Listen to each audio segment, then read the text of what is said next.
there is a sense of unrest in the world of agriculture in Africa. Indeed, despite good agricultural prospects and a marked improvement in the market situation in terms of food supply, the food and nutrition situation in the Sahel and West Africa remains worrying. Conflicts and other forms of violence have become the main drivers of food and nutrition crises. At least 80% of the populations in need of food assistance in the region reside in countries in conflict. It is in this context that the 38th annual meeting of the Food Crisis Prevention Network, RPCA, was recently held in the Togolese capital, Lomé, a hub of international meetings. The meeting was organized by the Sahel and West Africa Club Secretariat and CIOS, the Permanent Interstate Committee for Draft Control in the Sahel. Le constat est pour le moins glaçant. It is a chilling observation, to say the least. What words will we have to use in a few years' time if this trend continues, and where exactly are we heading? What I believe is that if we are not careful, if we don't collectively manage to implement appropriate structural responses, not cyclical responses, appropriate structural responses, the food issue risks becoming a major destabilizing factor in our societies. Already, the words hunger, high living costs, poverty are the rhythm of social demands in several countries. And we all know that a hungry person with no income prospects is a danger, but he or she is also a potential danger, because they will try anything to survive, including violence. Car elle est prête à tout tenter pour sa survie, y compris par la violence. Le premier objectif, c'est de faire le point, de valider les travaux du projet. The first objective is to take stock, to validate the work of the project. Another important objective is also to discuss and exchange on specific issues that are considered to be emerging in the region. Our objective is also to establish relations with the region and its main technical and financial partners. It is a fair of ideas and exchanges between the different actors and the food security sector in the region. Du secteur de la sécurité alimentaire de la région.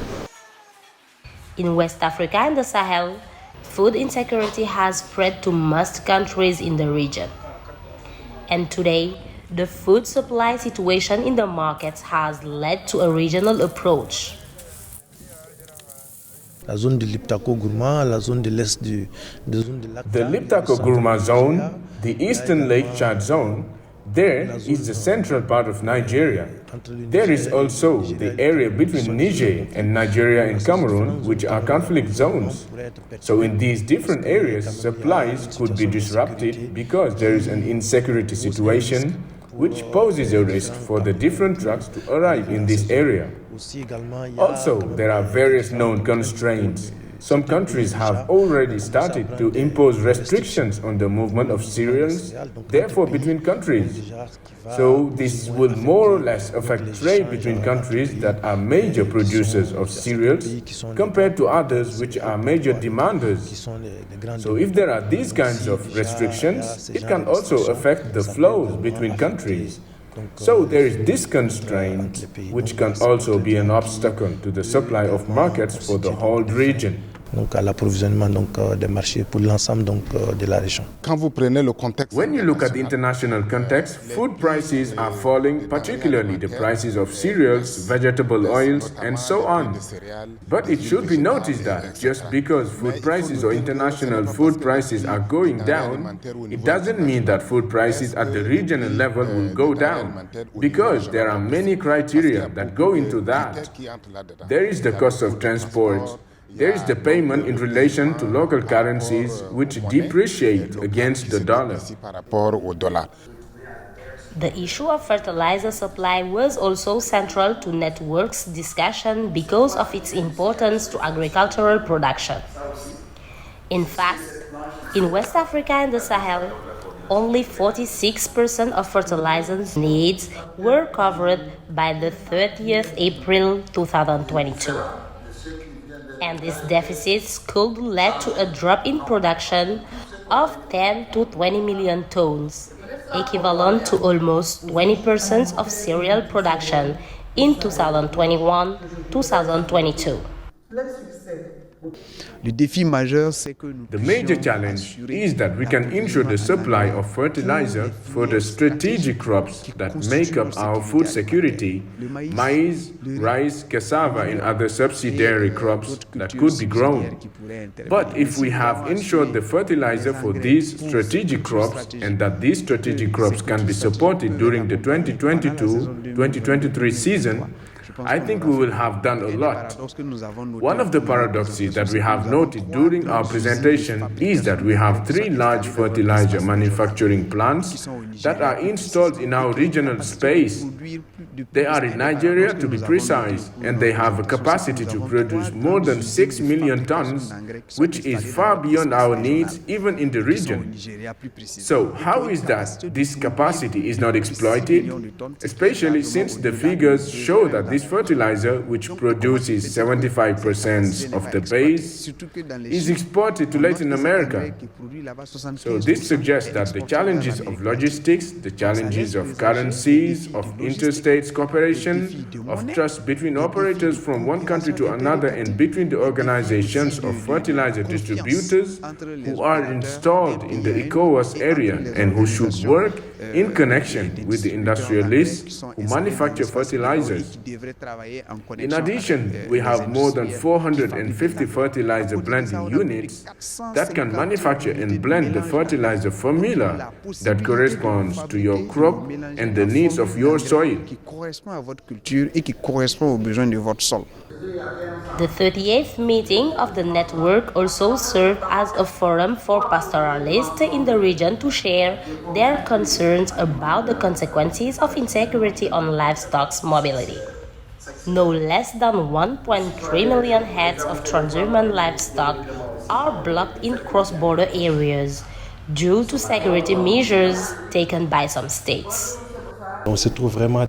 We are really in a situation where pastoralism is facing both opportunities and risks. When I talk about opportunities, we know that in the Sahel there is a high demand for animal products, both meat and milk. But also, at the same time, this activity is faced with a certain number of risks and shocks. And you know, in relation to this annual meeting of the RPCA, which brings us together, the emphasis is really on the security context with the pastoral crisis.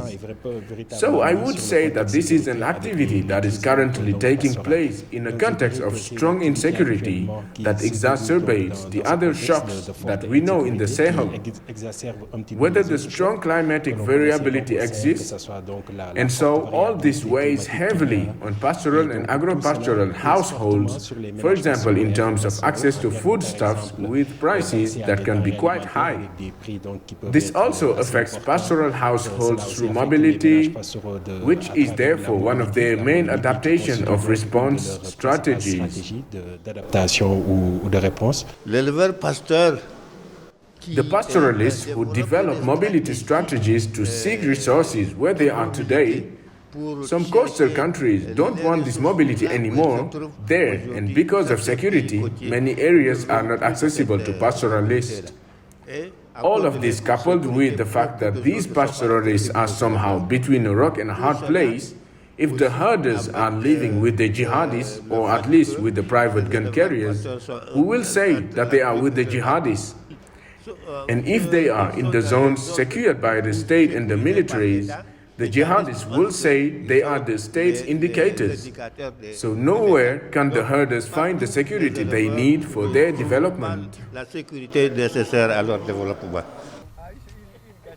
What kind of response could be made to these overlapping, self-aggrandizing, and self-sustaining crises? There are policy options and structuring investment for food systems, resilience, and governance of food and nutrition security. Nous avons nous aussi besoin de de changer la façon dont nous approchons. We too need to change the way we approach the consumption of our food.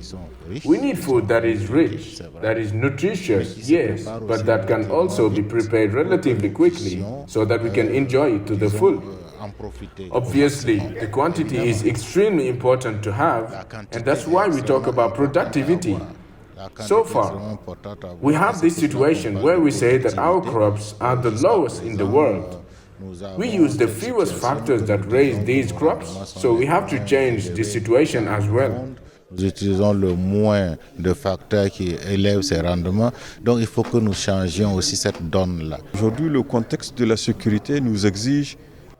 Today, the security context also requires a paradigm shift so as to integrate all these dimensions of food assistance, sustainable development, which will all be sensitive to the issues of peace building and security in our world. That is why we launched this mobilization on the 6th of April 2022 to engage in high-level political dialogues at the level of the various countries. For the moment, we have chosen to go to 7 countries on the security front, but with the ambition of being able to extend to all the countries of the Sahel and West Africa. The idea was how to act together effectively to strengthen the impact and reduce vulnerability to food insecurity. To avoid a catastrophic scenario in 2023, the United Nations is calling on governments in the region to increase their support and investment in food security and nutrition programs. At the beginning of December 2022, the UN estimated that it would need more than 51 billion to help 230 million of the world's most vulnerable people in 2023. This amount will certainly be difficult to mobilize given the performance in 2022 when only 47% of the requested funding was mobilized.